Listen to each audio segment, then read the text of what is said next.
sudah disampaikan Sis Utami, kita malam ini ada webinar bersama Bro Irfan ya dari ATI dan Bro Fahmi dari Crown Institute. Sebelumnya thank you banget buat teman-teman yang udah hadir juga Bro dua ini yang udah menyempatkan ya malam ini ya. Oke, langsung aja. Kita malam ini tuh mau fokus bahas untuk karir sebagai teacher di Australia. Seperti yang kita ketahui tuh nggak semua negara membolehkan imigran alias non-citizen atau PR untuk bisa jadi teacher. Tapi di Australia ternyata hal ini sangat mungkin. Dan kabar gembiranya, Australia ini sekarang sedang shortage untuk posisi teacher di sejumlah area. Tapi bukan berarti kita tuh bisa ke sana langsung apply sebagai teacher ya, karena mereka punya standarnya sendiri untuk memperkerjakan teacher. Jadi caranya memang harus ambil degree dulu sebagai bekal dasarnya. Untuk itu kita mau dengar langsung peluang dari ATI dan Crown Institute, di mana mereka masing-masing akan highlight pathway program menjadi teacher di Australia tuh gimana. Oke, langsung aja ya kita mulai Tapi mungkin webinarnya. sebentar Hmm? sis, mungkin aku lurusin Gimana? sedikit. Bisa sih Ah, overseas jadi teacher di Australia, tapi mereka harus oke. melalui skill assessment terlebih dahulu. Dan untuk ngajar di Hmm. Australia itu agak ribet karena harus terdaftar di dalam board, ada namanya teaching board. Nah, kalau dari overseas mau apply bisa nggak? Bisa banget. Tapi biasanya tidak langsung sebagai guru, sebagai teacher aid. Nah, lowongan teacher aid itu sayangnya tidak dibuka, visanya lebih sulit daripada teachernya.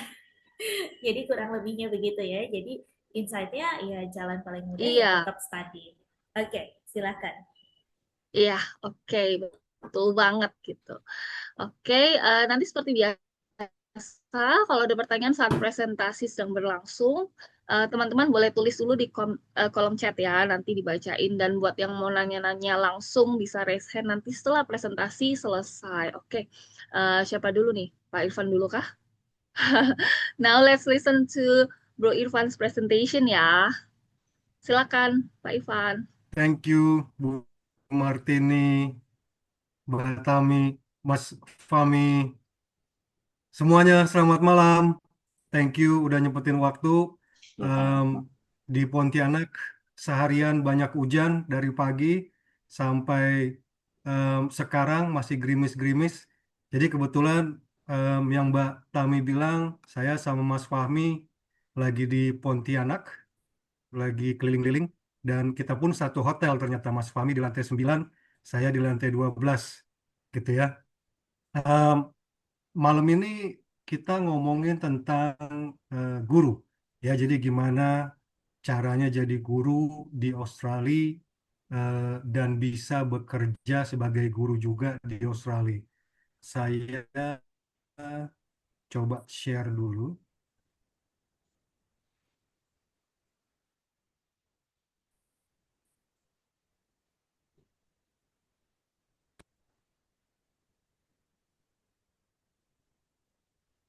Oke, bisa lihat screen saya? Bisa lihat ya? Oke. Jadi gimana sih caranya em, jadi guru dengan jalur yang benar di Australia, dan kesempatannya seperti apa, kemudian benefitnya seperti apa kalau kita orang Indonesia atau dari negara lain mau jadi guru di Australia, benefitnya apa sih yang bisa kita dapetin. Jadi sebelum saya ke sana, caranya gimana, ini saya mau mengutip beberapa data eh, resmi ya. Jadi ini sekali lagi bukan bukan kata saya. Jadi emang ini ada eh, di Job and Skill Australia, ini bagian dari Australian Government atau Education, eh, fakta-fakta dan data mengenai education, job atau study di Australia. Jadi kalau kita lihat, pemerintah Australia pun sedemikian rupa sangat mengharapkan bahwa posisi teacher ini bisa cepat dipenuhi eh, di di di Australia gitu ya. Sampai sedemikian rupa pemerintah Australia menyiapkan dana untuk mendevelop program ini gitu ya. Jadi kalau kita lihat ini data untuk dari 2023-2024, pemerintah Australia menyiapkan banyak dana untuk bisa mensupport program ini supaya kekurangan-kekurangan teacher di Australia bisa segera dipenuhi gitu. Ya, jadi ini bukan kata Mbak Tami, ini bukan kata saya, tapi ini memang ada datanya karena Australia itu sangat memerlukan teacher-teacher untuk di beberapa level mulai dari um, early childhood educators, kemudian childcare, kemudian guru SD, guru SMP dan selanjutnya. Ya, jadi dana yang disiapkan pemerintah Australia dalam hal ini itu sangat besar, sampai puluhan juta dolar untuk mempercepat program dan bisa mengisi kekosongan um, guru gitu atau teacher terutama di bidang education.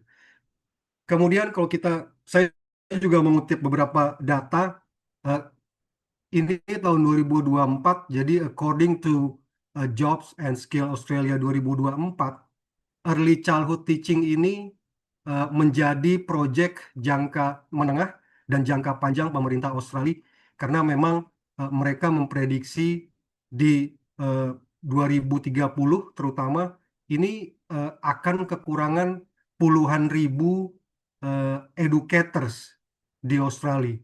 Nah, ini yang menjadi kekhawatiran pemerintah Australia, bagaimana mempercepat supaya posisi-posisi tersebut bisa terisi, gitu.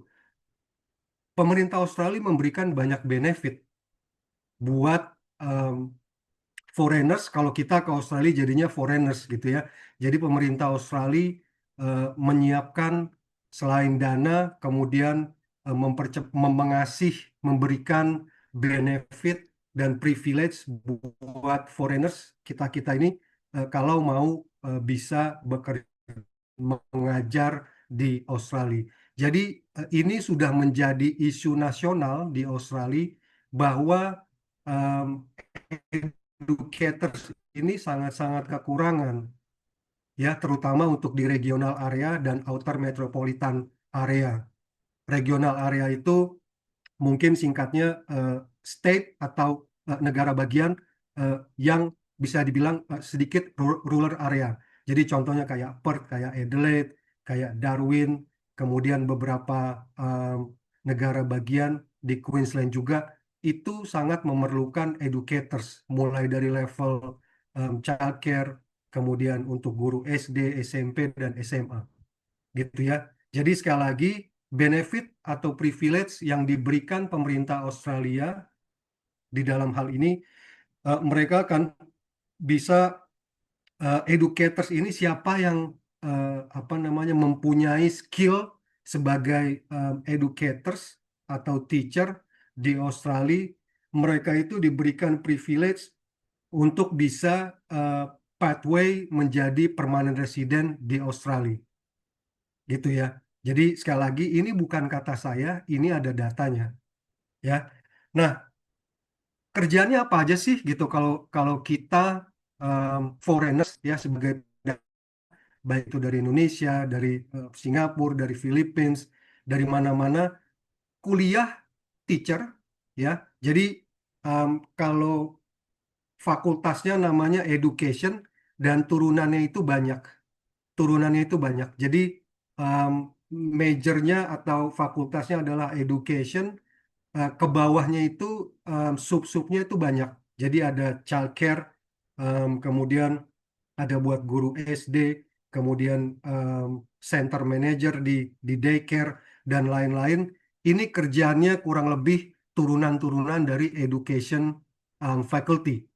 Ya, jadi guru PAUD, ya kemudian bisa juga jadi nanny, childcare workers, preschool, gitu ya. Kemudian bisa juga di luar apa namanya sekolah bisa juga yang kayak homeschooling itu juga bisa gitu. Jadi kerjaan jenis-jenis pekerjaannya itu banyak sebagai turunan-turunan dari edukasi fakultas education itu pekerjaannya tuh banyak jenis-jenisnya gitu. Nanti em, kebetulan kalau saya dari Australia Technology Institute, eh,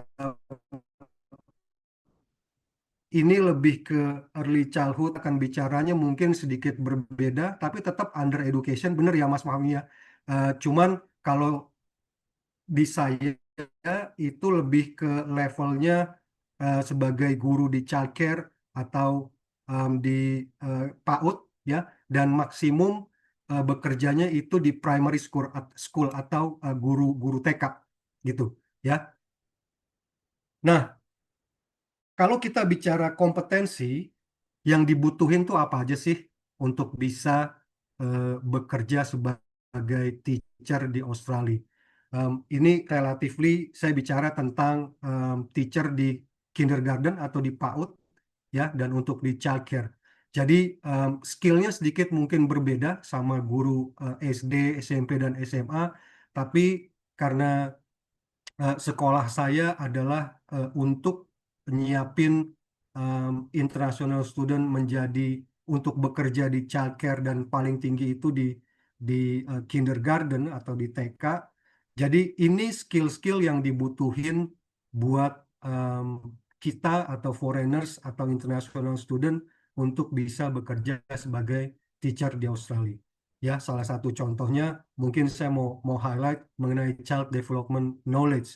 Jadi di sini em, kita akan dituntut untuk bisa mempelajari perkembangan anak, ya, terutama untuk toddler umur 1 sampai 5 tahun. Jadi biasanya kalau di Australia itu em, parents yang udah punya anak toddler, mereka akan lama menitipkan anaknya di daycare karena mereka dua-duanya bekerja, jadi mereka akan lama menitipkan anaknya di daycare.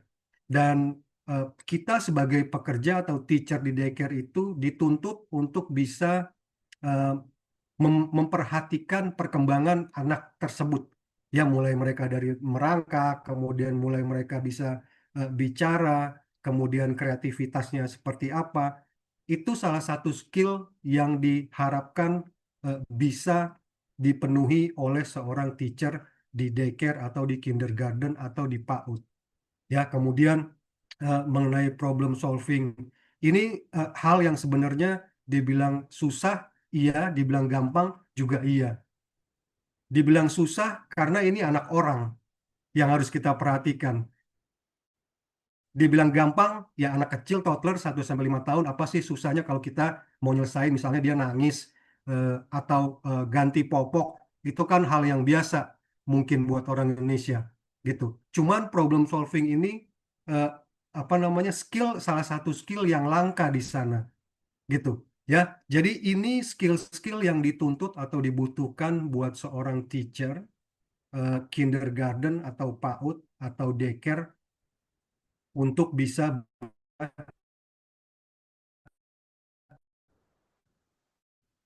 di Australia. Kemudian pastinya membutuhkan em, teacher yang bisa sabar ngadepin anak-anak mereka gitu ya, karena di sana sangat-sangat sensitif ya. Jadi eh, mereka mempercayakan anak dalam waktu yang cukup lama ya, dari pagi sampai sore. Tentunya mereka mau melihat anaknya itu terdevelop di sana gitu. Jadi membutuhkan skill eh,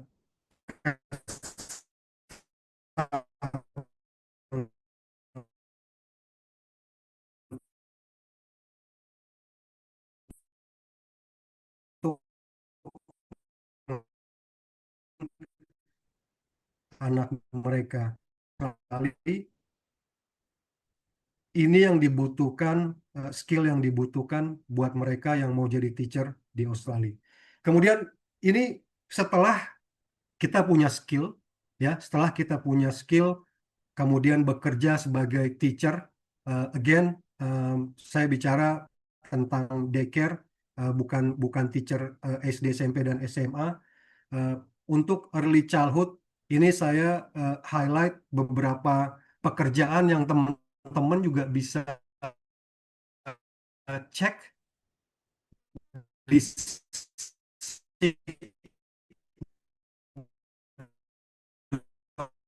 preschool dan lain. Saya ambil yang rata-rata di daerah New South Wales.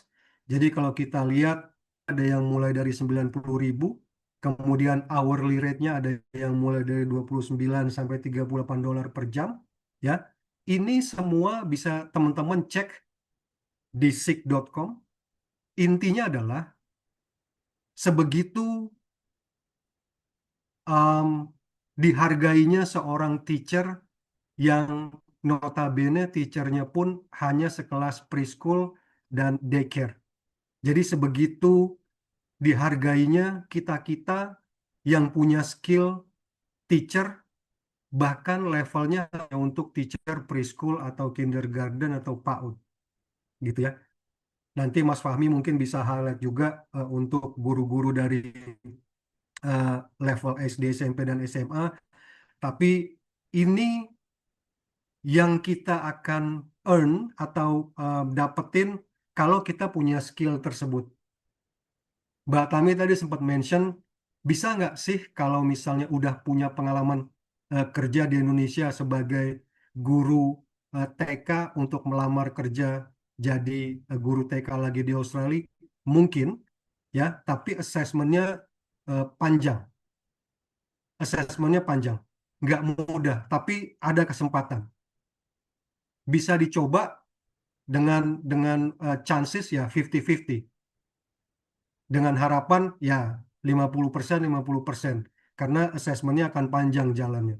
Tapi kalau kita sekolah early childhood di Australia, itu benefitnya kayak depan mata. Kenapa? Karena dengan kuliah 2,5 tahun early childhood di Australia, dengan tingkatan atau level sertifikat dan diploma 2,5 tahun aja, mengajar di sana minimum 18 bulan, dan ini yang paling penting, teman-teman punya kesempatan untuk apply permanent resident di Australia. Gitu. Jadi kalau kita boleh boleh bicara sedikit mengenai eh, tujuan teman-teman kalau mau ke Australia atau mau kemanapun lah, nggak selalu Australia, mungkin mau ke Kanada, mau ke US, em, mau ke UK, tentuin dulu dari awal set goalnya mau apa, right? Dan kalau saya selalu bilang, cari tahu dulu benefitnya atau privilege-nya apa sih yang bisa kita dapat sebagai pendatang. Kalau kita mau belajar di luar negeri, kita harus cari tahu dulu privilege-nya apa yang bisa kita dapetin setelah selesai sekolah. Tentunya kalau kita mau bicara investasi, sekolah itu kan investasi, ya, karena ada pengorbanan, ada biaya, ada waktu. Setelah itu apa? Kalau kita udah investasi, tentunya kita kan mengharapkan return. Berapa lama investasi yang udah kita tanamkan itu akan kembali, kemudian setelah kembali apa yang bisa kita dapatkan di sana. Ya, jadi tolong di set dulu goalnya, cita-citanya mau apa, dan research dulu, do your own research, mau ke negara apa dan negara itu bisa kasih apa ke kita sebagai international student. Menurut saya loh ya, Australia saat ini masih jadi yang paling the best mengenai privilege. Ini menurut saya loh ya, menurut saya. Bahkan saya pernah tinggal di Amerika dan lagi menurut saya, Amerika belum bisa kasih benefit seperti Australia untuk beberapa level tertentu. Contoh, di US, kalau kita kuliah early childhood, itu nggak bisa dapat visa kerja dan tidak ada PR pathway. Jadi kalau teman-teman selesai kuliah di US, ambil early childhood, untuk bekerja harus cari sponsor dan mengharapkan sponsorship untuk bisa jadi permanent resident atau green card di US. Tapi kalau di Australia, selama teman-teman mengambil jurusan yang tepat, ya, untuk kerja sponsorship, terutama untuk early childhood, sangat terbuka lebar, dan untuk PR pathway sangat terbuka lebar. Again, ini bukan kata saya, teman-teman udah bisa lihat sendiri dari data dan fakta yang ada. Jadi, itu perbedaannya antara beberapa negara yang punya program yang sama, tapi privilege dan benefitnya menurut saya masih jauh lebih bagus di Australia. Dan dekat juga dari Indonesia. Gitu. Ya. Kemudian ini juga saya ambil sekali lagi, ini bukan kata saya, teman juga ini banyak di internet. Jadi kalau kita bicara yearly, annually salary di Australia, rata-rata untuk early childhood ini, teacher, itu rata-rata di 95.000 setahun gajinya. Ya, dan berdasarkan data, again, pemerintah Australia sangat kekurangan, sangat membutuhkan yang namanya early childhood educators. 2000 sampai 2030 itu sekitar, correct me if I'm wrong Mbak Tami, sekitar 75 ribuan mereka butuh gitu. Jadi ini salah satu yang menurut saya em, pekerjaan yang annual salary-nya lumayan besar banget untuk ukuran sebagai teacher, ya. Dan mungkin salah satu, kalau saya bisa mention, salah satu privilege kalau kita ambil jurusan tertentu di Australia itu udah ada range gajinya. Jadi nggak boleh kita dibayar di bawah range gaji tersebut, nggak boleh. Jadi semua institusi, semua company di sana tuh taat hukum, nggak boleh mereka bayar gaji kita di bawah range yang sudah disiapkan, gitu.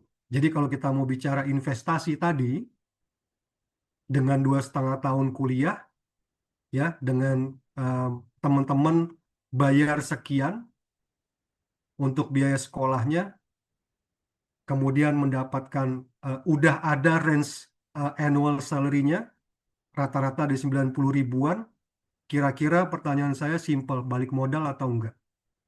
Dengan kuliah yang cuma 2,5 tahun, dengan biaya yang sangat terjangkau, kalau boleh saya spill sedikit, biaya biaya kuliahnya cuma 2.500 per 3 bulan, kuliahnya cuma 2,5 tahun, dengan annual salary setelah lulus bekerja full time itu di 90 ribuan, kira-kira balik modal apa enggak? Silakan berhitung sendiri teman-teman. Ya. Kemudian ini kampus saya. Jadi kalau teman-teman mau punya rencana menjadi teacher, terutama untuk di level early childhood, ya maksimum itu kalau early childhood educators bisa ngajar di level PAUD. Ada beberapa yang bisa sampai di SD, ya, tapi punya sedikit harus punya tambahan skill dan sertifikat. Tapi kalau teman-teman uh, punya rencana, oh saya suka anak kecil deh gitu, Eh, saya mau mau ngajar toddler aja 1 sampai 5 tahun. Kuliahnya di ATI, Australasia Technology Institute. Kampus saya itu ada di Sydney, di CBD, di tengah kota banget, di jantung kotanya Sydney. Itu lokasinya, location wise adanya di Chinatown. Jadi untuk lokasi oke banget di tengah kota, cari kerja part-time banyak banget, dan em, hampir semua perusahaan big companies itu adanya di Sydney CBD atau di tengah-tengah kota Sydney. Oke, silakan kalau ada yang mau ditanyain, bisa di chat atau bisa di unmute langsung, silakan.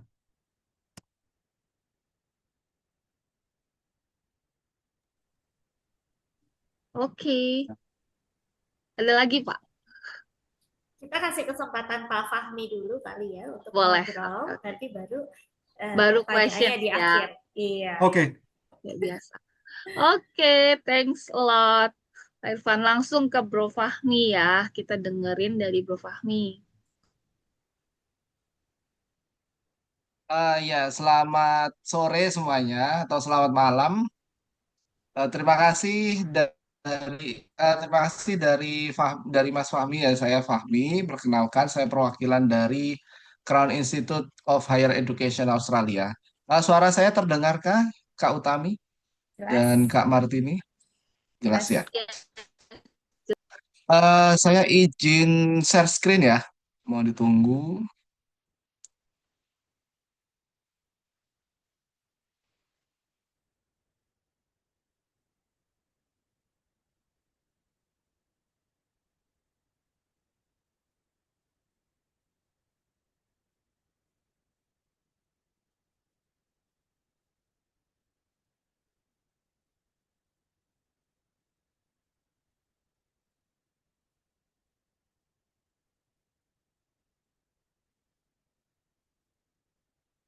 Iya, ya.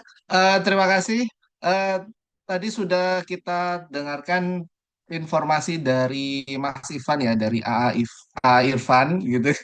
Kebetulan kami berdua sedang ada di Pontianak dan sekarang memang Pontianak lagi hujan gerimis-gerimis, jadi memang tinggalnya di hotel aja lah ya di kamar ya. Nah, memang di bidang ke pendidikan di Australia ini memang sesuatu yang sangat unik sekali ya. Ini saya ingin tampilkan sebuah video dari seorang guru TK yaitu Ibu Stefani. Nanti kalau suaranya nggak keluar, mohon diinfokan ya.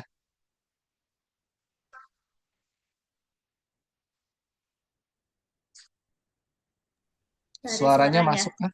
Nggak ada suaranya. Nggak ada suaranya.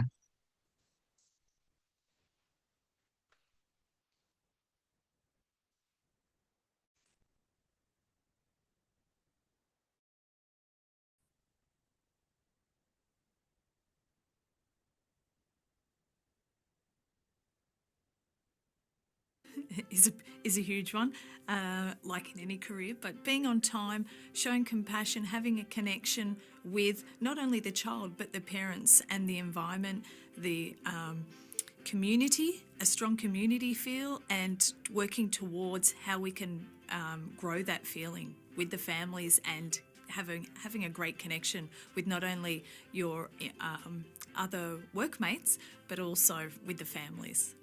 So, if I was at an interview going to be an educator at a long daycare centre, I would let them know one, my availability, being able to work anytime between 6 a.m. and 6 p.m. I would show them my passion and my love for children. Even if you weren't qualified, there is ways of working towards that while being employed and doing your placement at the same time.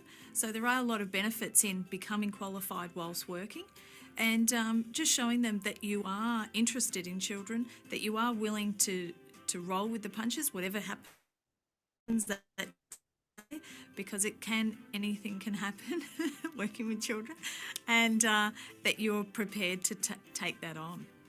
So my advice to someone thinking about becoming an early childhood educator would be to go with an open mind, to be prepared for anything, to roll with whatever happens during your day, and to remain calm and to deal with each scenario as they arrive. So it's not all bells and whistles and kids with lollipops. It is can be draining, can be physically and mentally challenging at times. But at the end of the day, receiving that hug or that smile from that child is going to make your day worthwhile.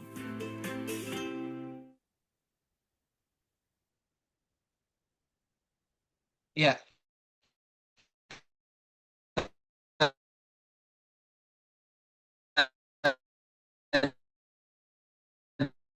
jadi sudah kita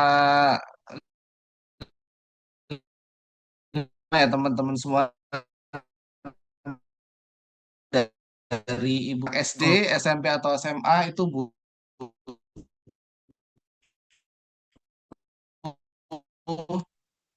eh,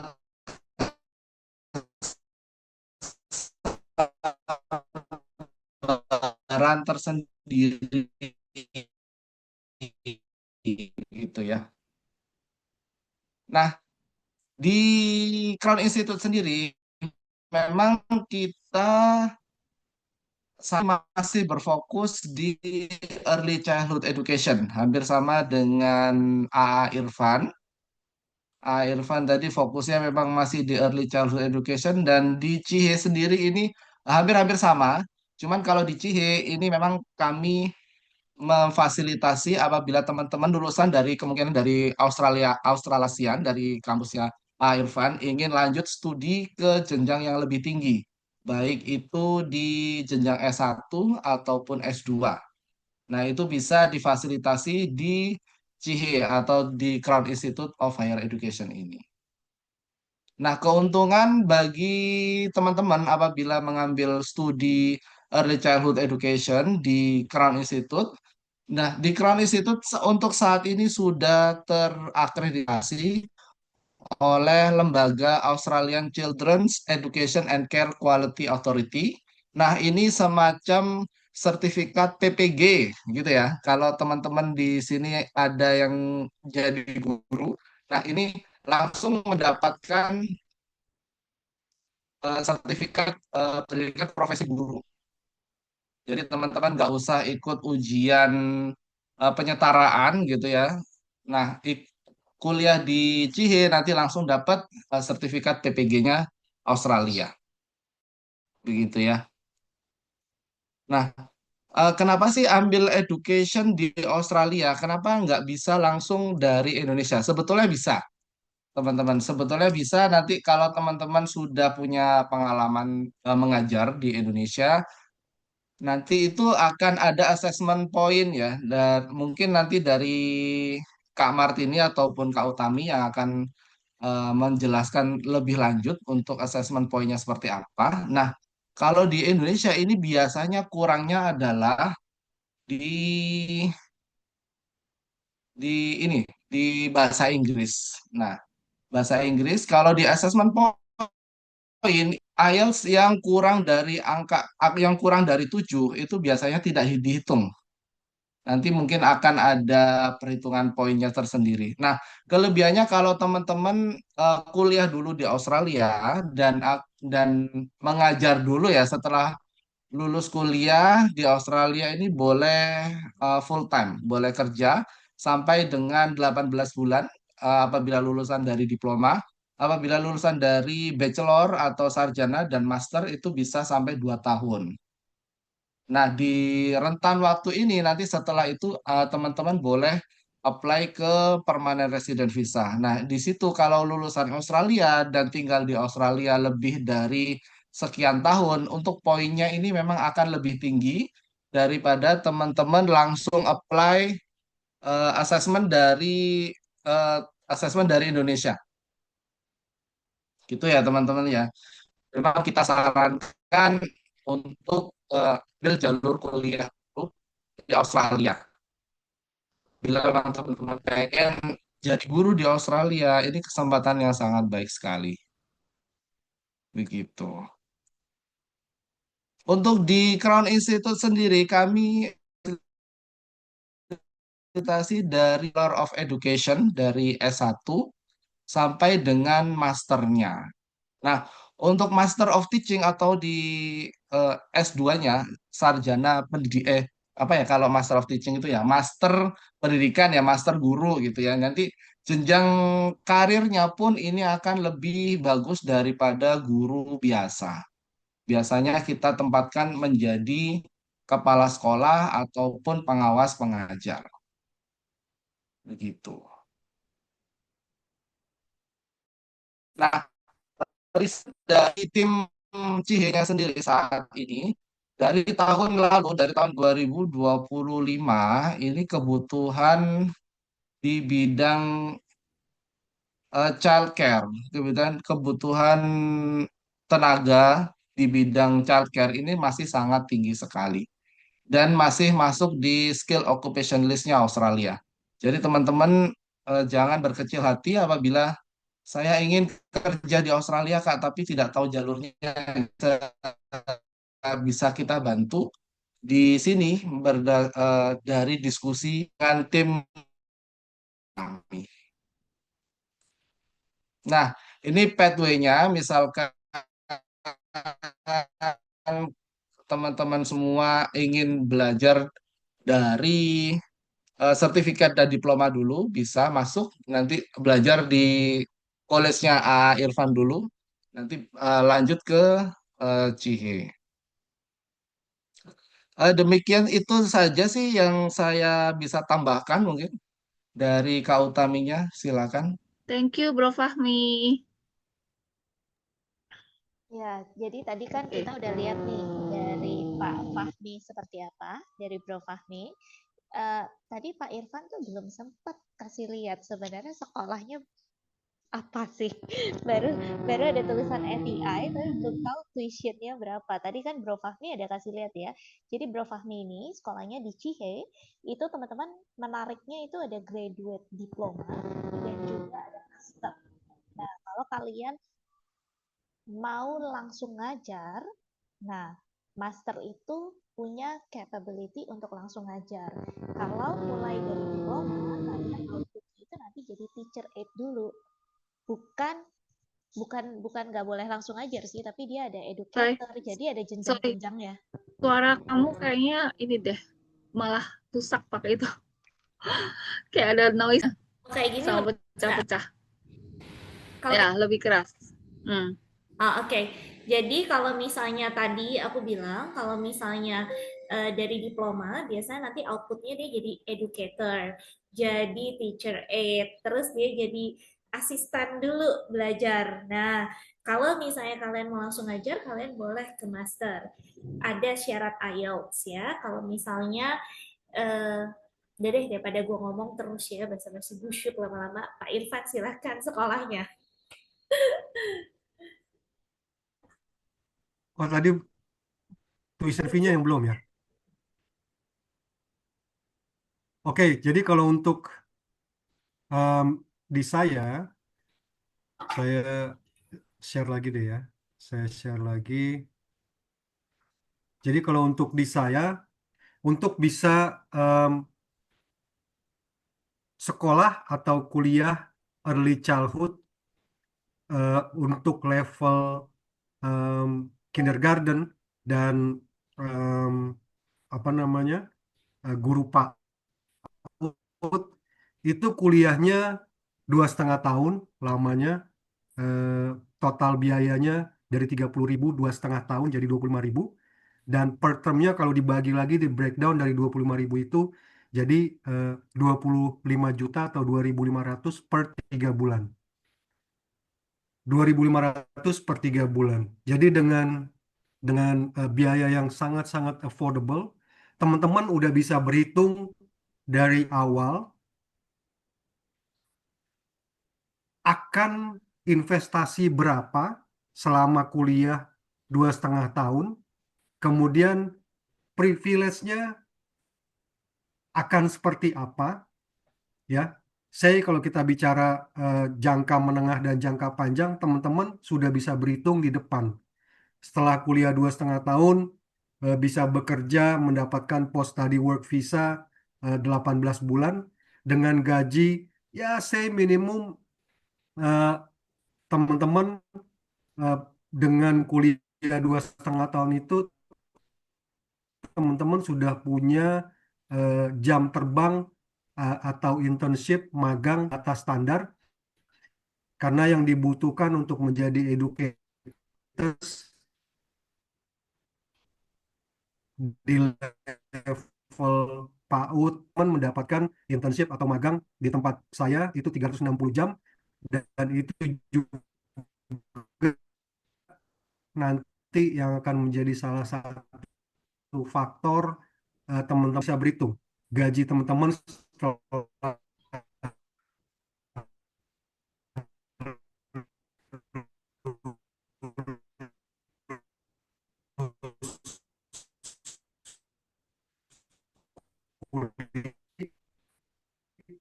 sekali lagi, kalau menurut saya, menurut keyakinan saya, kalau teman-teman mau menjadi seorang educators di Australia, teacher, bahkan sampai level tertinggi seperti kepala sekolah atau pengawas teacher, tolong pakai jalur yang benar.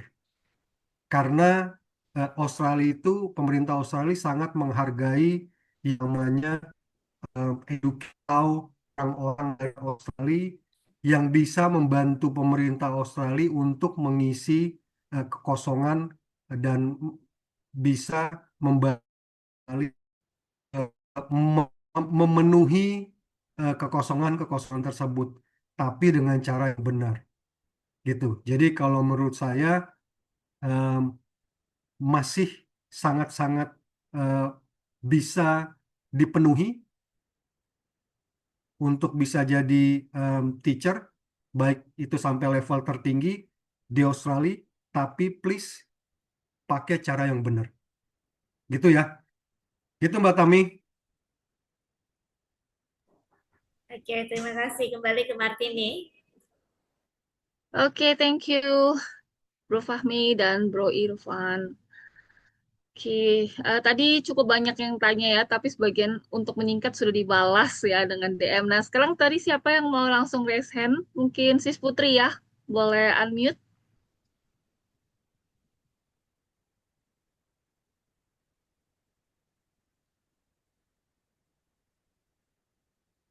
Malam Mbak Martini. Oh, Bro, namanya Putri. Oke, oke, oke. Sorry.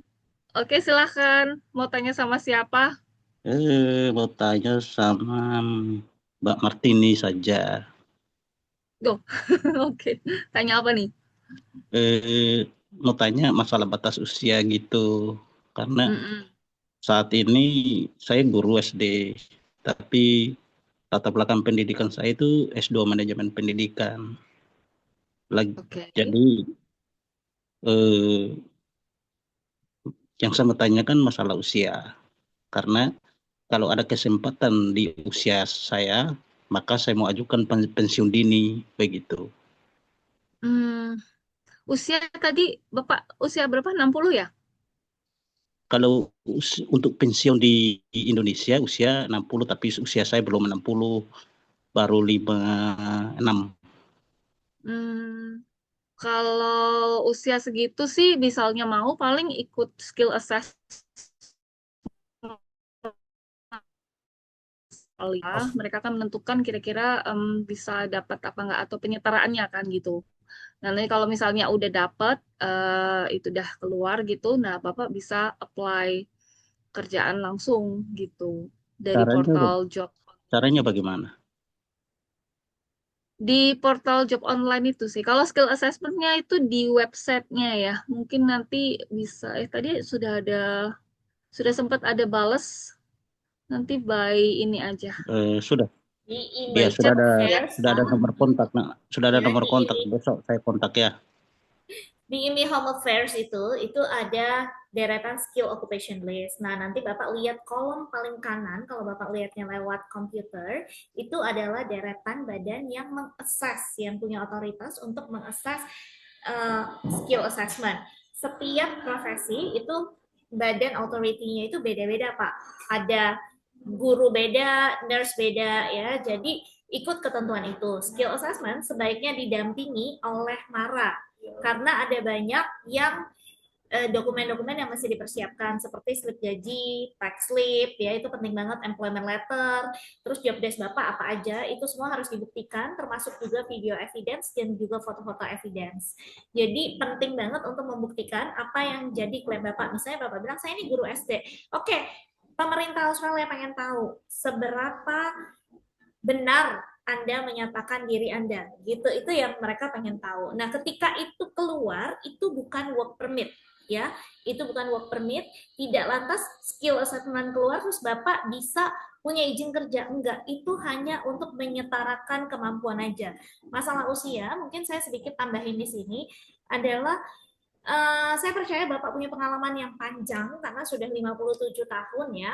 Cuman mungkin ada satu yang mesti dipertimbangkan adalah seberapa sebenarnya kemampuan kita bisa bersaing dengan mereka-mereka yang jadi lulusan yang sudah ada di sana, lulusan sana, memegang master di sana, seberapa kita bisa bersaing. Karena kan ujung-ujungnya kan kayak kita nyari sponsor. Nah, Bapak untuk ikut 189, 190, 491 itu usianya udah lewat. Jadi kesempatan Bapak cuma di sponsor. Nah, sekarang seberapa yakin Bapak bisa bersaing sponsor? Karena kalau Bapak bilang Bapak punya rencana mau pensiun dini, Kak, Bapak mesti tahu dulu. Kalau kita mau tahu seberapa yakin kita mesti tahu dulu kemampuan lawan seperti apa. Mungkin itu dari saya, Pak, ya. Terima kasih. Baik, kalau untuk mengajarnya sih, untuk ukuran Indonesia saya tidak khawatir. Tapi yang saya butuhkan adalah mungkin skill bahasa Inggrisnya. Ya, semangat, Pak. Kalau sponsorship biasanya mereka minta 7788 untuk IELTS-nya. Nah, sekarang untuk mau belajar skill bahasa Inggrisnya bagaimana dan di mana? Nanti boleh one on one sama saya atau sama Martini. Setelah itu kita punya partner bahasa Inggris yang Bapak bisa les online sama kita, sama rekanan kami, atau Bapak boleh banget juga les di tempat Bapak ya. Itu memang perlu persiapan. Jadi nggak ada persiapannya. Oke? Ya, betul. Ya, jadi gini, saya juga mau percaya diri dalam berbahasa Inggrisnya ketika tampil di peserta didik. Semangat. Ya. Jadi bagaimanapun penguasaan bahasa Inggris itu tentu dibutuhkan sekali. Tapi kalau pakai bahasa Indonesia lepas, mau ngomong apa saja boleh. Siap. Semangat, Pak. Salam hormat. Terima kasih, Pak. Terima kasih, Pak. Oke. Next, tadi Sis Putri ternyata mau raise hand. Udah raise hand, dia udah unmute. Ternyata mic-nya nggak bisa. Jadi ini dibantu bacain aja ya. Ternyata Sis Putri tanya, sekolah early childhood berapa lama? Yang di ATI level diploma, itu tadi seperti yang Bro Ivan bilang, 2,5 tahun. Ada ininya ya, magangnya ya, internshipnya yang 300 jaman tadi ya. 300 jam apa 360 jam tadi ya? Sorry. 360 jam. 30 ya, oke sip, banyak banget tuh. Oke banget lah ya. Lalu ada kalau yang graduate diploma tempat Bro Fahmi itu sekitar setahun ya. Bisa sambung master setahun ya, kalau misalnya di situ. Nah nanti tergantung kebutuhannya mau ambil yang mana gitu. Karena masing-masing punya highlightnya masing-masing gitu. Dan tergantung background kita juga. Mungkin boleh dijelasin kali ya Pak Fahmi, itu yang graduate diploma itu bisa cross major ya. Jadi misalnya dia bukan dari sarjana pendidikan, terus dia masuk, apakah bisa langsung ke master atau harus ke graduate diploma dulu? Oh iya, terima kasih. Untuk background yang bukan dari pendidikan ataupun bukan dari pendidikan anak usia dini, ini sangat saya sarankan untuk masuk di graduate diploma dulu. Jadi graduate diploma dulu 1 tahun. Setelah itu nyambung ke Master of Teaching. Master of Teaching lagi tambah lagi 1 tahun. Jadi totalnya sama-sama 2 tahun. Apabila ambil dari graduate diploma nanti dapatnya 2 sertifikat. Nah, apabila teman-teman ini ingin ambilnya dari jalur diploma dulu, jadi ambil dulu jalur diploma Early Childhood Education and Care dulu, nanti bisa nyambungnya ke Bachelor of Education. Bachelor of Education kalau di CIHE ini 4 tahun kalau diambil dari awal. Kalau misalkan nyambung dari diploma itu hanya butuh waktu 3 tahun. Agak bingung ya. Atau ini Bingung atau banget sudah Pak, bingung banget. bingung banget ya. Nah, ini saya ulang lagi ya dari ini ya. Apabila teman-teman ini backgroundnya bukan dari sarjana pendidikan lah katakanlah seperti itu, bisa melanjutkan tanpa harus balik lagi ke Bachelor of Education. Jadi teman-teman bisa lanjut ke jenjang graduate diploma, graduate diploma in education, jadi 1 tahun masa studinya. Setelah itu lanjut lagi ke Master of Teaching, 1 tahun. Jadi totalnya 2 tahun. Kalau misalkan teman-teman ini backgroundnya dari dunia pendidikan, ini bisa langsung ambil ke Master of Teaching, lama studinya 2 tahun. Jadi sama.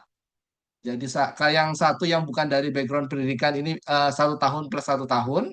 Kalau teman-teman ini lulusan sarjana pendidikan, langsung ke Master of Teaching bisa 2 tahun. Masa studinya sama. Begitu ya. Terima kasih, Pak. Oke, thank you. Next question, sebentar. Ini bacain dulu singkat, habis itu baru yang raise question. Raise-nya. Selamat malam, saya ingin konsultasi terkait study early childhood education. Saat ini umur saya 26 dan sedang bekerja sebagai co-teacher di preschool selama kurang lebih 3 tahun. Latar belakang pendidikan saya, SMIC, rekam medis. Saya juga udah mengikuti IELTS General Training dengan overall band 5,5. Saya ingin menanyakan untuk jalur ECE yang sesuai dengan latar belakang saya, apakah ambil diploma dulu atau bachelor? Kemudian saya ingin bertanya terkait work placement. Apakah placement dibantu oleh pihak sekolah atau mahasiswa perlu mencari sendiri? Terima kasih banyak. Siapa yang mau jawab nih? Oke, dengan Mbak siapa tadi namanya? Ayu ya? Ayu Sri Anjani. Oke, Mbak Ayu, opsinya ada dua. Mbak Ayu, karena umur masih 26, eh, kebetulan banget berapa bulan yang lalu itu ada studennya dari em, Bu Martini dan Mbak Tami juga yang kurang lebih profilnya sama, betul ya, Bu ya? Itu lagi apply visa, punya pengalaman teaching juga. Kalau umur masih segitu, opsinya ada dua. Mbak Ayu bisa apply lagi ke diploma di saya, atau dan bisa apply juga berbarengan ke tempatnya Mas Fahmi untuk bachelor. Pilihannya terserah Mbak Ayu. Kalau saran saya, apply aja dua-duanya, yang mana nanti yang diterima, silahkan dipertimbangkan. Kalau dua-duanya diterima, silahkan Mbak Ayu pertimbangkan yang mana yang mau dipilih. Jadi kalau menurut saya, kesempatannya masih terbuka untuk Mbak Ayu, untuk itu apply lagi di diploma, karena punya pengalaman kerja co-teacher, dan kalau mau apply ke bachelor juga bisa. Gitu Mbak Ayu. Nanti bisa dikonsultasiin lebih dalam sama Bu Martini dan Mbak Tami. Untuk Oke, work placement, kalau di saya itu nanti dicariin sama kita, karena kita udah ada em, center partner, center partner khusus untuk early childhood educators, dan total work placement-nya itu 360 jam. Ya, jadi nanti kita akan carikan, dan itu mostly di daerah Sydney. yes. Oke, jadi menarik ya. Nanti bisa pilih aja atau memanfaatkan dulu, dipelajarin dulu antara keduanya ini. Ya. Oke. Lalu next, sebentar ya. Background saya S1 Business Management, umur 27, nggak ada background mengajar sama sekali. Kalau misal saya lanjut ke graduate diploma ECE, lalu langsung kerja aja tanpa master, bisa apa enggak? Bisa, siapa nih yang mau jawab nih? Saya boleh Boleh. ya.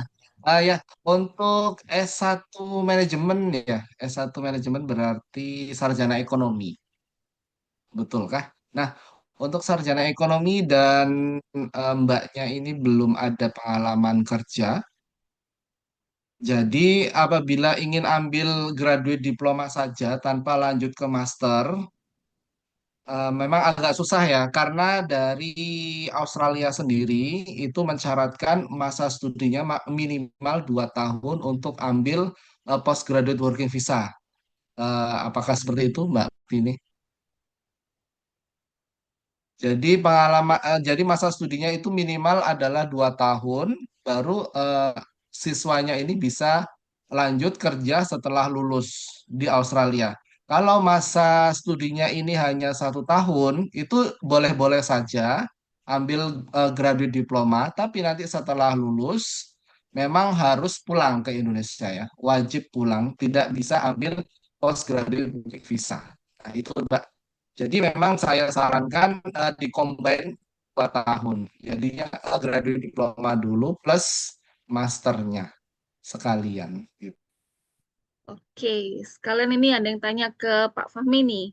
Sekarang saya masih kuliah jurusan pendidikan kimia. Saya berminat untuk mengajar di Australia, tapi di tingkat SMA atau SMP. Rencananya setelah lulus kuliah, saya ingin kuliah Master of Teaching di Australia. Adakah beasiswa full untuk hal ini? Dan nantinya bisa langsung mengajar di Australia. Untuk ini durasinya berapa lama dan persyaratan mendapatkannya apa aja?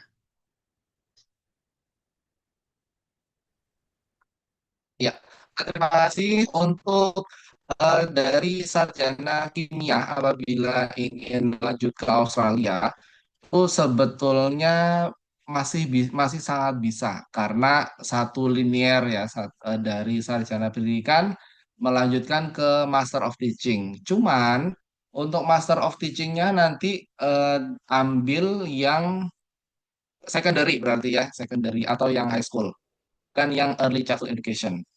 Tuh. Untuk beasiswa full atau fully funded scholarship di pemerintah Australia sendiri ini ada yang namanya Australia Award Scholarship atau kalau dari Indonesia ini namanya LPDP. Nanti untuk beasiswa ini bisa dibantu oleh Mbak Utami. Nanti silakan konsultasi lebih lanjut bagaimana persyaratannya, bagaimana cara apply-nya, dan kemungkinan untuk dapat beasiswa ini di sektor education ya. Soalnya kadang LPDP dan Australia Awards ini sektornya itu ditentukan dari pemerintah karena memang itu adalah fully funded. Jadi mereka yang bayarin, jadi mereka yang menentukan sektor-sektornya apa aja gitu. Oke, thanks Bro Fahmi. Next kita buka untuk tadi siapa dulu ya sampai bingung nih. Ini Sofi atau Suteja atau Naomi nih. Dari ini dulu deh tadi. Naomi ya coba ya. Boleh unmute.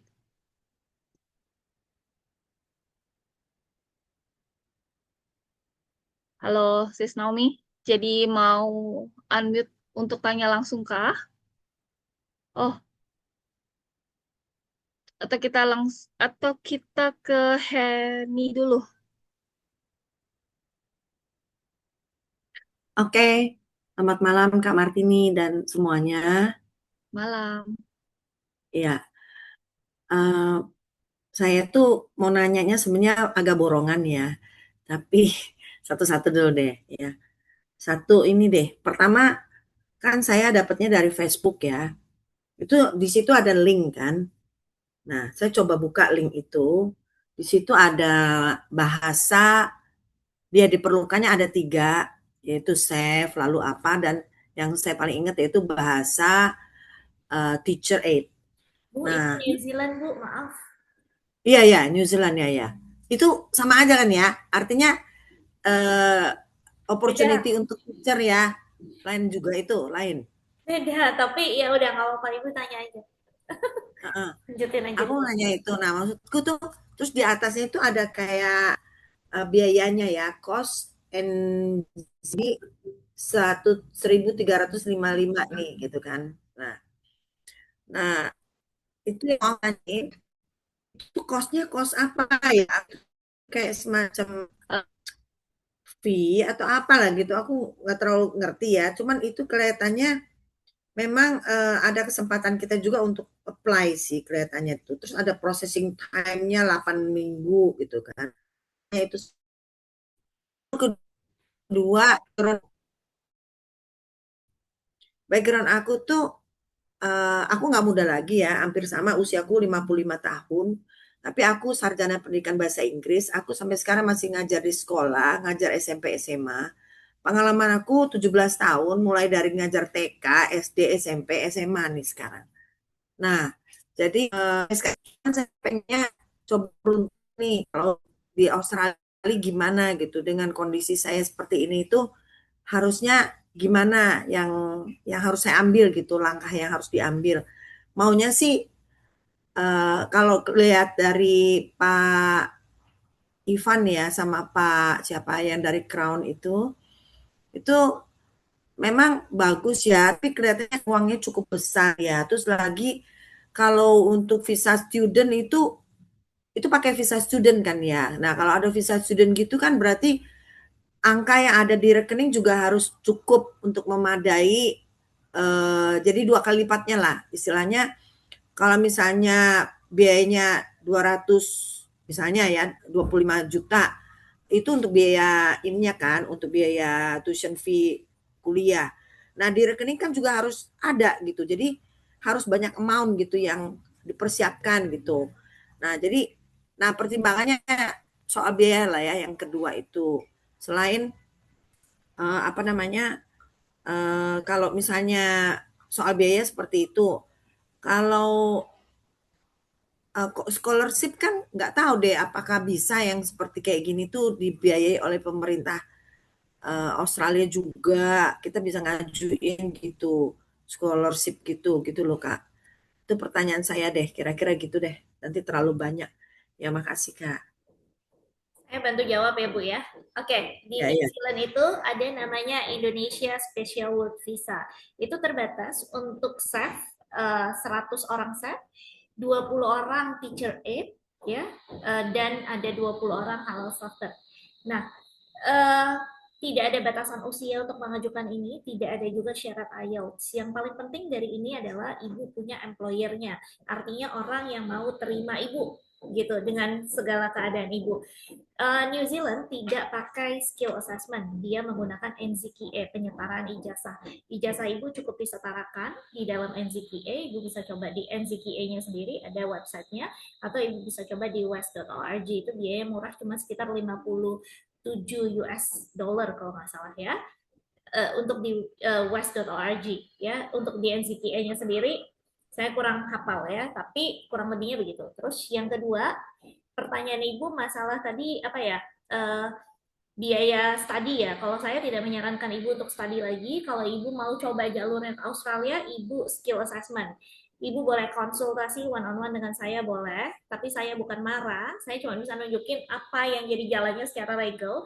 Kalau ibu mau lebih valid lagi, ibu datang ke Mara. Itu ada Mara banyak, rekanan saya juga ada Mara. Ibu bisa ngobrol-ngobrol sama mereka, di assess nanti profil ibu cocok apa enggak. Tapi kalau saya mungkin saya memilih untuk tidak bertarung di kelas di pasarnya Australia saat ini ya, karena di sana lulusan juga banyak ya. Ada lulusan Master of Teaching dan lain-lain yang mereka memang sudah siap untuk ngajar. Jadi kasih gini loh buat teman-teman yang mau ke sana, kasih tanya ke diri sendiri. Kasih employer alasan kenapa gua harus ngebiayain orang ratusan juta untuk mendatangkan satu orang, dia tuh harus bayar karena untuk usia ibu hanya bisa dengan visa employer 482. Untuk mendatangkan satu orang dia masih bayar sekitar 150 sampai 350 juta, kurang lebih kayak gitu, tergantung dia pakai recruitment agency apa enggak. Kasih mereka alasan kenapa dia harus bayar segitu mahal untuk mendatangkan satu orang, sementara di Australia ada banyak tenaga yang siap pakai, yang sudah mengerti alur kerja di Australia.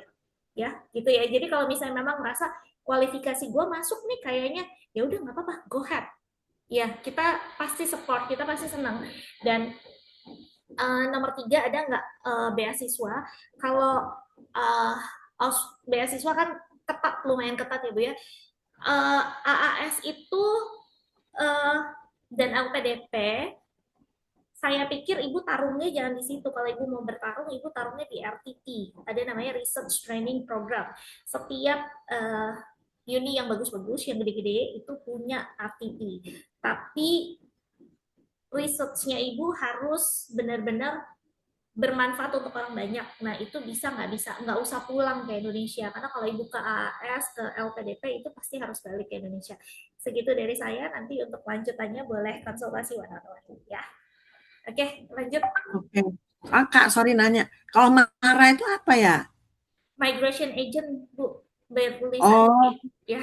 itu ada di mana lokasinya? Ibu buka mara.gov.au, itu ada deretan Mara yang bekerja sama, atau ibu lihat di website saya juga itu ada, saya ada rekanan, nanti boleh hubungin saya, nanti saya kasih nomor rekanan saya. Oh baik, nanti saya chat Ya. Kak Utami aja ya. Konsultasi sama mereka berbayar ya Bu ya. Oh ya baik. Oke, ya, terima kasih. Terima kasih. Oke, mungkin boleh info teman-teman. Kalau untuk Aussie, sekolahnya itu memang kalau misalnya mau ambil jalur studi, itu hanya maksimal usianya sekitar 30-31 ya, itu udah mentok ya. Kecuali kalau misalnya kalian mau ambil Master of Research, itu nggak ada batasan usia. Jadi memang Australia itu kalau jalur studi, mereka ketat di usia. Dari pemerintahnya juga memang mereka nggak bisa kalau lebih dari usia segitu. Nah, mungkin bagi teman-teman yang udah usia di atas 30, di atas 32, nah mungkin bisa coba opsi negara lain. Nanti bisa DM aja. Karena untuk Australia jalur ini, studi ini, dari pemerintah sendiri memang usianya maksimal segitu. Mereka tuh ada kayak nanti kan ada post visa ya, kayak kerja setelah lulus sekolah. Nah, itu maksimal kalian tuh bisa nggak bisa apply lagi kalau setelah 35. Jadi kalau misalnya kalian sekolah 2 tahun nih, kalian katakanlah usianya 32, 34 kalian masih bisa apply. Tapi dari segi visa itu sangat-sangat berat. Jujur di atas 30 berat. Kita punya student usia 30 masih granted visanya. Masih so far masih oke lah. Tapi di atas itu kemarin usia 32 visanya sampai sekarang juga belum keluar gitu. Jadi sayang ya karena kan visa itu mahal loh Australia. 2000 jadi 22 jutaan ya lebih ya. Jadi Kecuali lebih lebih baik nggak mencoba riski dengan hal tersebut, mencari opsi lain, negara lain yang masih bisa. Ada kok kecuali opsi dia lainnya, bisa nanti. kecuali dia mau ambil Master of Research atau mau ambil PhD. Ya, bisa Master of Research atau PhD, tapi kan susah itu ya. Dan mahal sekali kan gitu. Oke. Em, Oke, next question. Sorry, tadi siapa? Sofi ya? Si Sofi atau si Naomi dulu nih? Ayo, siapa dulu? Boleh unmute. Yuk, Halo, selamat malam. malam. Oke. Ya, Kak. Saya izin bertanya antara ke Pak Ivan atau ke Pak siapa satu lagi, sorry. Sorry. Nih, Pak Fahmi. ya ya. Oke, ya, Kak, Jangan sorry. dilupakan ya. Kesian. Iya. Jadi either yang mana yang lebih baik untuk profil saya, karena saya udah usianya itu 43 dan mau 44 dan uh, pernah lulus untuk sarjana, sorry, untuk master pendidikan bahasa Inggris dari Indonesia di UPI, Universitas Pendidikan Indonesia Bandung begitu. Dan itu master pendidikan, bukan spesifik master pendidikan anak usia ini, bukan gitu. Jadi karena background pekerjaan saya sekarang itu sebagai guru TK dan sudah selama kurang lebih 10 tahun sebagai guru TK, saya pengen lagi memperdalam gitu untuk Master of Early Childhood gitu. Nah, bagaimana saran dari Pak Fahmi atau Pak Ivan, apa yang sebaiknya pathway yang sebaiknya saya ambil untuk saya bisa apa ya, memperdalam ini gitu ya, atau meneruskan studinya sebaiknya yang apa yang saya ambil gitu sebaiknya gitu, karena saya juga sudah berkeluarga dan ya kalau misalnya pun saya ambil studi lagi itu saya akan bawa keluarga saya juga gitu, suami dan anak-anak begitu ke sana. Begitu saja. Terima kasih, Mbak. Oke. Anyone answer? Atau dari Sis Utami maybe? Enggak, ini Sis Naomi ya. Boleh Pak Irfan atau Mas Fahmi kasih insight. Oke, um, Mbak Naomi, uh, saya terus terang aja, saya jujur-jujur aja di depan karena saya nggak suka janji-janji, saya nggak suka umpet-umpetin, right? Untuk case Mbak Naomi, kalau menurut saya very very reluctant, um, very small chance kalau menurut saya, karena Mbak Naomi backgroundnya udah Master of Education, ya. Um, jadi kalau jalur studi, meskipun nggak 100% ya, yang 100% itu selalu Tuhan, tapi menurut saya very small chances untuk Mbak Naomi bisa ambil master lagi karena background kuliahnya udah master dan usia yang udah cukup eh, lumayan gitu. Eh, itu menurut saya. Ada satu harapan yaitu skill assessment, ya nanti bisa mengenai skill assessment itu bisa diskusi sama Mbak Tami. Tapi kalau untuk jalur studi, eh, meskipun tetap ada harapan, mungkin mungkin kalau genuine formnya bisa kuat, Mbak Naomi bisa ambil master lagi di regional area, mungkin ya, mungkin masih ada sedikit harapan, mungkin, tapi harus apply-nya kampusnya yang di regional area. right? Itu masih bisa dicoba, nothing to lose, ya. Small chances, tapi mungkin masih ada harapan. Jadi opsinya ada dua, skill assessment, atau coba apply lagi di regional area, cari kampusnya seperti yang di Darwin, atau di Adelaide, atau di Perth, bisa coba apply lagi, tapi GS formnya itu benar-benar dikuatin. Kenapa background Mbak Naomi yang udah master mau ambil master lagi itu kenapa? Gitu. Karena beberapa regional area di Australia mereka punya kebijakan masing-masing yang berbeda. Who knows? Gitu ya. Tapi kalau untuk di saya di kampus saya dan menurut pengetahuan saya untuk kasus kayak Mbak Naomi ini eh, saya jujur-jujur aja di depan, I'll be straightforward. Sulit untuk lewat jalur eh, sekolah lagi. Gitu, Mbak Naomi. Mungkin Mas Fahmi ada pandangan lain.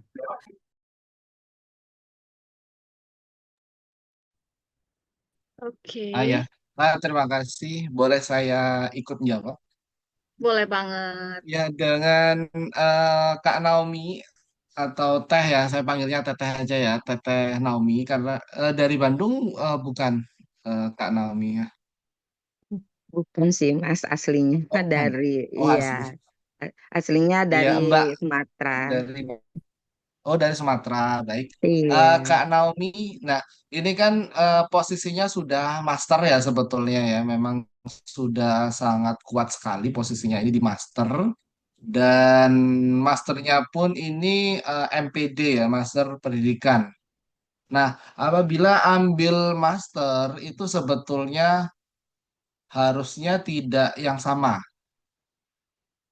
Kan waktu saya di agent dulu sih sempat ada yang ambil bachelor, terus dia ambil bachelor lagi ya. Dari Indonesia ini sarjana teknik, dia ambilnya sarjana accounting gitu di Australia. Dan itu granted karena apa? Karena GS-nya kuat atau GS itu genuine student statement-nya itu kuat.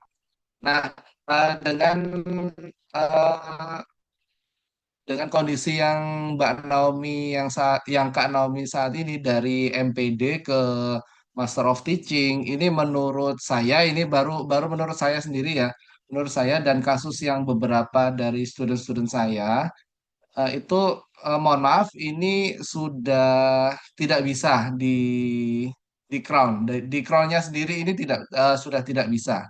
Kemungkinan di kampus-kampus yang lain ini masih bisa, atau apabila Kak Naomi masih ingin ke Australia, itu bisa melalui jalur yang lain, ya seperti Ivan tadi bilang ataupun Kak Utami bisa ambil di jalur skill assessment atau visa 482 atau cari opsi negara lain, gitu saja Kak.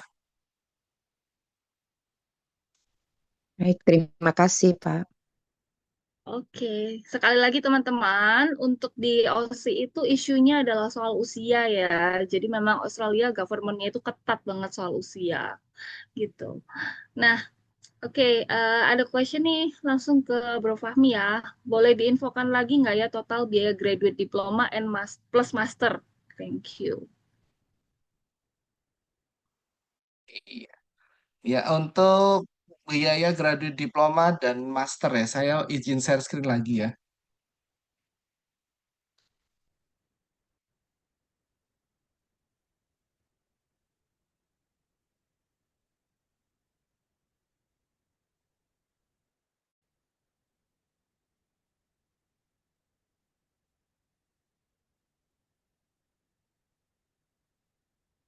Nah, untuk graduate diploma in education, ini masa studinya 1 tahun, teman-teman. Per semesternya ini ada di angka 12.500.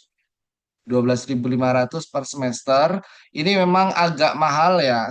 Kelihatan memang sedikit lebih mahal dari bachelor memang sih pastinya. Nah, tapi jangan khawatir ini nanti akan ada scholarship apabila teman-teman ambil di Sydney, di kampus Sydney. Untuk masternya sendiri kita ada di angka 12.500. Ini untuk harganya sendiri ini sama. antara graduate diploma dan master karena posisinya graduate diploma adalah setengahnya master.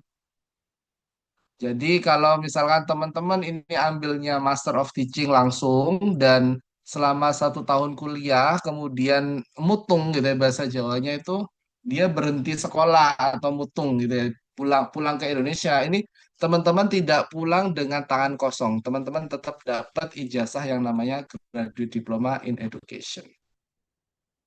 Untuk total biaya sendiri apabila apabila mengambil dua dua ijazah ini secara berurutan itu sama saja sih dari 12.500 dikalikan 4 jadinya. 12.500 kali 4 berarti 50.000 rupiah, 50.000 dolar Australia.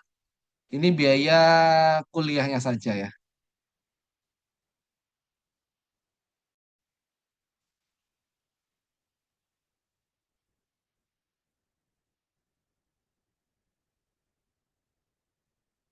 Itu teman-teman. Iya, apakah menjawab pertanyaannya? Yes. Oke. Oke. Next. Ada dari Bagaskara, izin bertanya, Kak, saat ini saya sedang berkuliah di Indo dengan duit. Nanti saya berencana untuk melanjutkan studi di Aussie dengan mengambil program ECE jenjang diploma, berarti ATI untuk ngambil program ini ya. Jadi bisa dicoba nanti buat si Bagas ya, Bagaskara. Oke. Lalu next kita ke Sofi. Si Sofi mungkin bisa unmute. Ya, halo Kak. Halo. Em, Langsung bisa i- ke siapa? Oke, aku mau nanya sama Pak Ivan sama Pak Fahmi. Izin, saya sekarang WHV holder posisinya dan kemungkinan akan ke Aussie itu di Maret. Nah, saya nggak punya background pendidikan.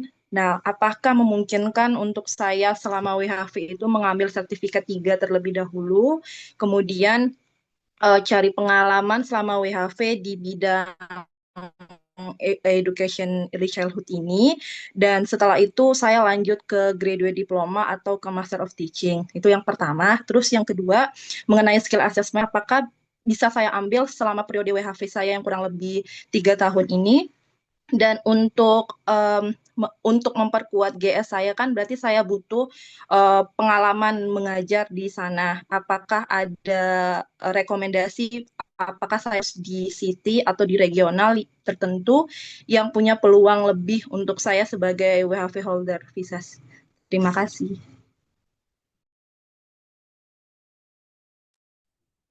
Oke, em, untuk Mbak Sofi ini salah satu contoh orang Indonesia yang lumayan punya wawasan dan punya visi eh, bagus banget. Jadi Sofi udah dapat WHV, kemudian eh, memikirkan eh, supaya bisa stay lebih lama di sana, udah punya plan. Ini keren banget sih kalau menurut saya, gitu ya. Eh, Mbak Sofi, saya setuju banget. Jadi kalau Mbak Sofi nanti sampai di sana, plannya untuk ambil sertifikat 3 dulu sambil WHV itu udah pas banget. Em, Mudah-mudahan peluangnya lebih terbuka ya setelah ambil sertifikat 3 untuk bisa bekerja sebagai early childhood educators di Australia karena minimum udah ada background sertifikat 3 gitu ya. Itu plan pertama yang menurut saya sangat-sangat make sense sambil WHV gitu Mbak Sofi. Dan eh, saran saya harus ditingkatkan gitu karena kalau hanya ambil sertifikat 3 kurang lebih Mbak Sofi hanya mengharapkan sponsorship. Oke lah, positive thinking misalnya Mbak Sofi eh, bekerja di early child center. Kerjanya bagus, perform bagus, eh, terbuka kesempatan lebar buat dapat sponsorship, right? Tapi kalau menurut saya kita hidup harus punya plan A, B, C, D supaya bisa lebih menguatkan eh, rencana-rencana kita gitu. Jadi kalau menurut saya dengan sertifikat 3 aja belum terlalu kuat untuk bisa dapetin privilege lebih. Jadi nanti saran saya kalau sudah selesai sertifikat 3 kemudian bekerja di bidang yang sama, harapannya Mbak Sofi bisa upgrade lagi level studinya supaya bisa ke jenjang yang lebih bagus. Gitu Mbak Sofi. Oke, terima kasih Pak. Mungkin saya follow up Pak. Kan saya dari Indo itu kan S1 hukum kan. Kemudian apakah memungkinkan nantinya saya bisa downgrade ke diploma gitu Pak setelah sertifikat 3? Maksudnya di GS-nya itu saya takutnya nggak di-approve sama government Aussie-nya. Mbak Tami, gimana Mbak Tami? Saya nggak mau ngajarin nggak bener nih. Saya nggak mau ngajarin nggak Sebaiknya, bener. ya Tapi sebaiknya sih naik kelas ya, sebaiknya untuk GS-nya. Tapi balik lagi, karena dirimu belum punya pengalaman, kalau usianya masih cukup, sebenarnya masih bisa ambil diploma. Balik lagi, yang dilihat itu adalah intent. Jadi kita nggak bisa ngelihat case itu sama semuanya. Jadi case per case lah dilihat. Toh kemarin kita punya student, itu usianya 30 tahun, tapi dia bisa dapat sertifikat 4 plus graduate diploma dan visanya mulus gitu. Yang penting memang orang ini mau study bukan karena udah ngerasain WHV, udah pernah jadi anak WHV, udah tahu celahnya Australia, pengen memperpanjang masa tinggalnya di Australia hanya dengan study. Itu yang dibaca sama imigrasi. Nah, kita nggak boleh ngasih kesan itu. Itu aja sih. Baik Mbak, terima kasih banyak Mbak. Pak juga. Oke, dari Bro Fahmi, ada tambahan mungkin? Dari saya sih, saya setuju dengan apa yang diinfokan dari Ivan ya. Jadi selama di Australia ini tingkatkan skillnya ya Mbak Sofi ya, mulai dari sertifikat 3 bisa, kemudian lanjut ke diploma, kemudian lanjut lagi ke graduate diploma bisa, ke Master of Teaching pun juga bisa. Nah, karena semakin tinggi tingkat pendidikan kita, itu akan menambah poin ya. Poin kalau di skill assessment kemungkinan sih yang saya tahu itu ada sistem poin memang. Semakin tinggi poinnya akan semakin besar kemungkinan kita untuk mendapatkan ini visa 482 ataupun permanent residence-nya. Gitu, Kak. Yes, betul. Dan catatan buat teman-teman ya, kalau onshore itu, ini kebetulan ada yang nanya juga, visa WHV bisa dipakai kuliah.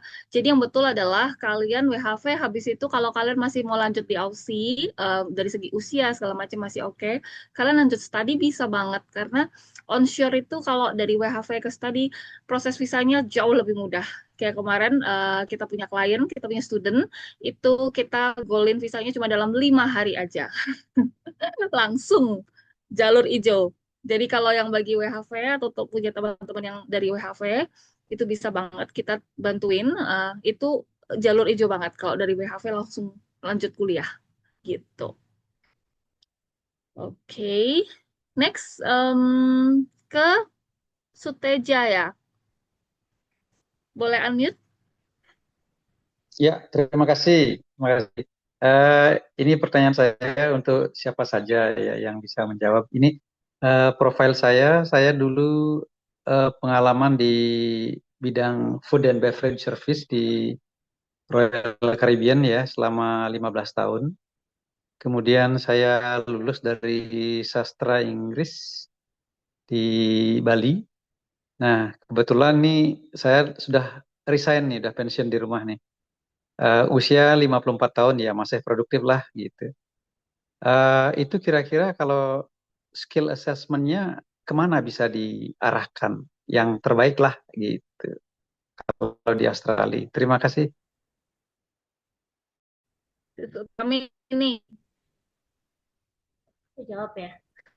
Skill Skill assessment itu assessment kemarin.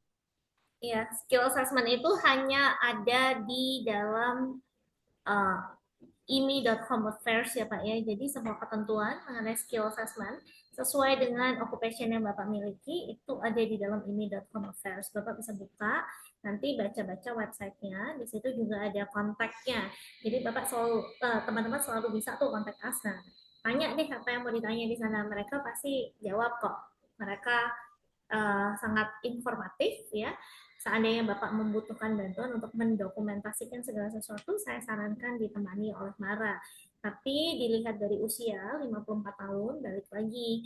Meskipun nih pengalaman kan banyak nih Pak.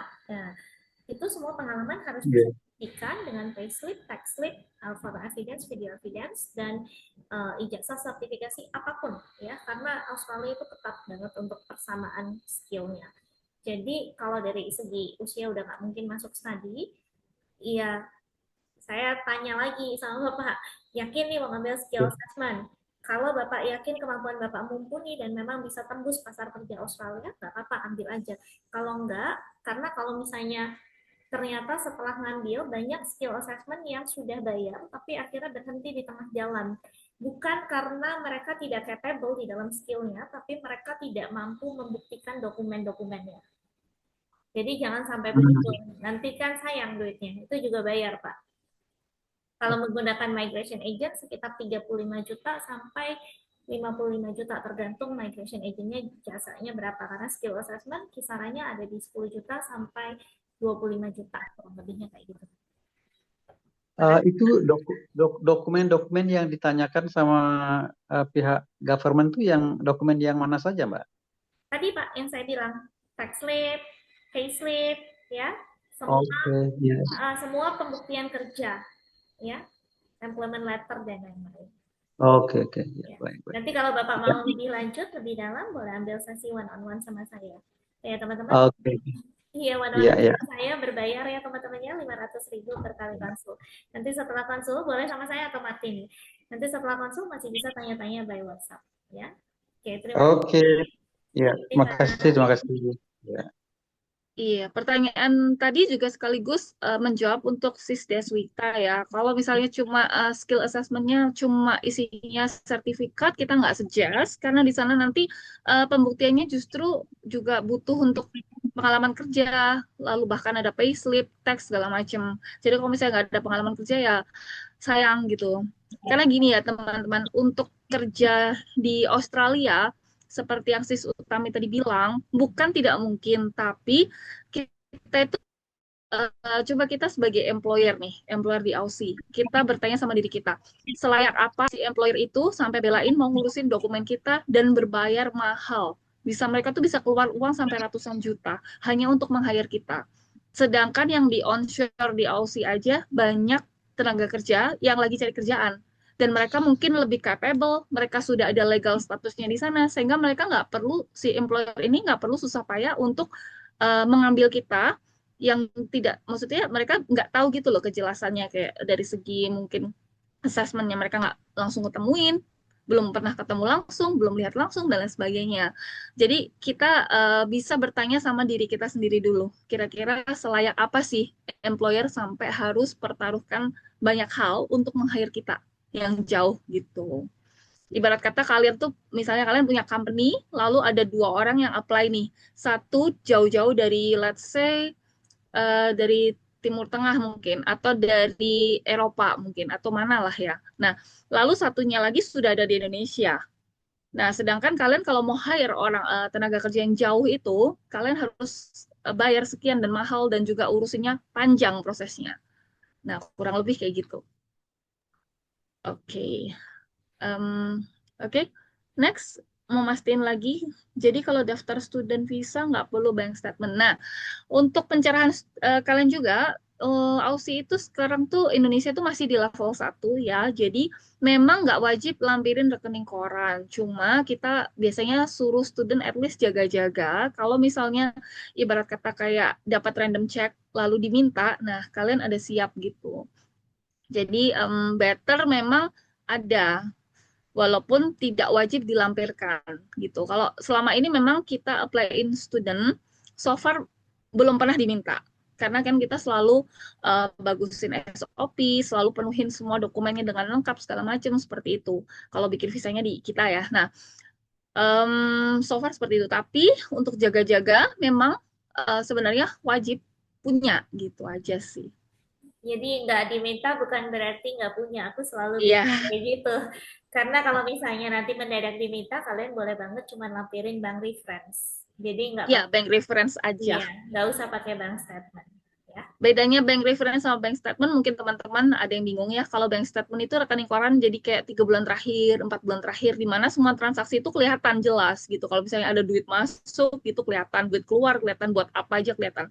Tapi kalau bank reference itu hanya satu lembar, kalian bisa minta suratnya di bank, dan itu hanya menjelaskan nama, ID rekeningnya, lalu lamanya menjadi nasabah mereka, dan jumlah dananya. Jadi nggak kelihatan misalnya kalian tambahin dananya. Oh, ternyata dapat random check nih. Aduh, gimana ya kayak gitu. Lalu kalian minta teman atau saudara untuk isi rekening biar rekeningnya gendut misalnya sesuai ya jumlahnya. Nah, itu nggak kelihatan kalau di bank reference. Enaknya Australia sih masih bisa lah ya untuk nego-nego kayak gitu. Gitu. Next. Kalau visa Dama bisa bantu nggak, sis? Nanti yang Dama dan lain-lain di luar ini Ya. kita bisa ambil one-on-one consultation ya, boleh sama saya atau sama Martini. Mungkin kita di Pontianak udah malam kali ya. Iya. Udah jam berapa? Kasihan para bro-bro ini ya. Iya. Mungkin closing statement sis. Boleh. Sama kok, jam 9:30 juga di sini sama. Oh sama ya? Sama, Oh sama. gitu ya. Oh, Iya. I see. Malah kalau di Medan kan selisih ya. Di Medan juga sama. Oh Medan Medan, juga sama. Iya Medan sama lah. Medan kan Medan barat. sama ya. Oh, Oke. oh iya Medan ya, sama. sorry. Bali yang +1 ya. Oh, Oke. Bali +1. Oke, mungkin closing statement dari Pak Irfan. saya ya. Closing statement. Em, Nah, Teman-teman kalau punya rencana mau jadi guru di Australia dengan eh, background, either itu udah punya background ngajar di sini atau S1 pendidikan di sini, eh, masih ada harapan. Jadi jangan kecil hati dulu. Jalurnya ada beberapa. Jadi either itu mau lanjut ke master, atau kalau umurnya masih di bawah 25 itu masih bisa coba ke saya, ambil diploma gitu ya. Jadi kalau yang berapa kali disampaikan sama Bu Martini bahwa pemerintah Australia itu sangat selektif dalam mencari best kandidat gitu ya. Orang-orang yang punya skill yang sekali lagi diharapkan bisa membantu pemerintah Australia buat mengisi kekosongan dan kebutuhan mereka di bidang-bidang tertentu. Jadi harapannya adalah teman-teman jangan putus asa dulu.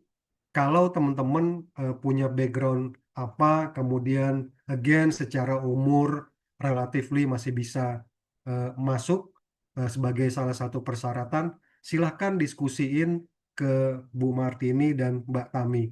Either opsinya itu mau ambil master, mau ambil bachelor, atau mau ambil diploma, masih bisa didiskusikan. Asal entry requirement-nya bisa dipenuhi.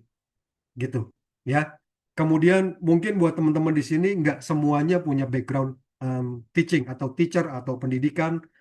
Kalau mau ke Australia dengan privilege yang kurang lebih sama kayak teacher gitu ya. Yang backgroundnya IT itu juga salah satu em, apa namanya yang dicari oleh pemerintah Australia. Kalau teman-teman punya background IT atau mau bekerja sebagai IT dengan jalur sekolah, IT, engineering, construction, health, dan turunan-turunannya kayak nursing, kemudian aged care, em, itu juga banyak dicari sama pemerintah Australia. Jadi jangan putus asa dulu buat teman-teman di sini yang nggak punya background pendidikan, hal-hal kayak IT, engineering, construction, health, em, itu masih bisa banget buat teman-teman kejar karir dan privilege yang sama di Australia gitu ya. Dan pakai cara yang benar, sekali lagi pakai cara yang benar. Jadi kalau ada yang bisa menjanjikan oh bisa langsung kerja ke Australia tanpa apapun, sudah bisa dipastikan 100% itu nggak benar. Karena sekali lagi pemerintah Australia sangat selektif ya. Mereka memberikan banyak privilege, memberikan banyak benefit buat pendatang asal dipakai cara yang benar. Gitu ya teman-teman. Thank you, terima kasih banget semuanya udah nyempetin waktu, udah mau dengerin, udah mau diskusi sama kita malam ini. Oke, next. Bro Fahmi, closing statement. Ya, closing statement dari saya, teman-teman kalau pengen jadi guru itu memang harus dari hati ya, jangan karena guru ini sekarang lagi dibutuhin di Australia, jadi teman-teman yang nggak punya passion di bidang pendidikan ataupun nggak punya passion bidang ngajar itu tiba-tiba pengen apply di jadi guru di Australia, itu jangan ya. Jadi memang harus benar-benar dari hati. Itu saja sih. Oke, thank you Bro Fahmi. Next is Utami. Oke, teman-teman, makasih banget udah ngeluangin waktu malam ini. Aku tahu eh, teman-teman ini semangat banget semuanya mau kerja ke Australia, ya kan lagi pada nyari jalan ke sana. Nah, mungkin ada banyak yang dari tadi saya sorotin yang udah master justru. Ada satu jalan lagi, tapi bukan di Australia. Kalian bisa ambil PhD, tapi di New Zealand. PhD-nya nggak usah nunggu-nunggu scholarship, karena PhD-nya sudah dapat harga domestik 8.000 aja per year. Nah, kalian bisa hubungin aku atau Martini nanti. Jadi teman-teman yang ada di sini semuanya, kita siap menemani teman-teman. Kami semua, saya, Pak Irfan, Pak Fahmi, ya, dan juga Sis Martini, kami siap nemenin teman-teman. Apapun yang kalian punya pertanyaan apapun, anytime, reach out ke kita aja. Gitu aja. Thank you. Oke, thank you sis. Ya, mau nambahin dikit paling, kadang mungkin kita berpikir, wah aku sudah usia segini masa suruh sekolah, atau aku udah kuliah, udah selesai masa suruh sekolah, atau udah kerja, wah males banget suruh sekolah lagi. Nah, pertanyaannya adalah gini, kalian kan mau ke luar negeri, itu kalian kan mau masuk ke rumah orang, ibarat kata kayak gitu kan. Nah, kita itu harus menyetarakan diri kita dengan standarisasi mereka, satu itu. Kedua, kalau perbandingannya kalau kalian stay di Indo, kalian kan selesai sekolah lalu kerja, lalu kalian ada investasi dong pastinya. Kayak kita kerja dapat gaji, lalu kita belikan apa, rumah atau aset lain, mobil dan lain sebagainya, emas gitu-gitu kan. Nah, ini nggak jauh beda, tapi bedanya karena kalian mau pindah negara, ceritanya kan kalian kan pasti di sana nggak pengen dong hanya cuma setahun 2 tahun sekolahin dan pulang kayak gitu kan. Kalian pasti pengen permanently dapat PR lah atau apa, path away kayak gitu kan. Selama ini yang kita tahu klien tuh selalu begitu. Nah, investasinya ya ubahlah investasinya ke diri sendiri. Upgrade diri sendiri dengan kalian mendapatkan degree, mendapatkan kesempatan peluang studi, mengupgrade diri sendiri supaya layak diterima bekerja di Australia kayak gitu. Jadi sama-sama invest, cuma bedanya kalian kalau stay di Indonesia kalian investnya rumah, mobil dan lain-lain ya kan. Kalau kalian pindah ke luar negeri, investasinya apa? Ya diri sendiri, upgrade skill, dapat pekerjaan yang lebih layak ya kan. Masa jauh-jauh ke Aussie cuma pengen petik buah, cuci piring kayak gitu kan, apa maksudnya, ya value-nya apa? Apalagi kalian kalau udah pernah sekolah tinggi di Indonesia gitu loh. Jadi kalau misalnya kalian ada, investasikan ke diri kalian, nanti kalian dapat pathway-nya, kalian bisa menikmatin hasilnya tersebut untuk masa depan kalian juga dan keluarga kalian nantinya gitu. Oke, jangan lupa masih ada webinar kita berikutnya dengan lainnya ya. Nanti infonya pasti pantengin terus IG Sis Utami atau IG aku. Dan terima kasih banyak buat teman-teman semua yang udah join sampai malam ya. Ini udah mau jam 10, terutama buat kedua rep kampus nih, luar biasa banget. Ya, tanggal 12 besok kita ada webinar bareng dengan migration agent di New Zealand dan itu ya, gratis, mumpung gratis ya. Tanggal 12 hari Senin jam 2 siang. Jam 2 siang nih tapi ya. 2 siang. Karena dikasih gratis jadi nurut aja deh jamnya. Mereka Oke, biasanya jam segitu. Oke, thank you teman-teman. Nanti kalau ada butuh info details bisa DM aku atau si Sutami. Oke, thank you. thank Selamat you. malam semua. Thank Bye. you.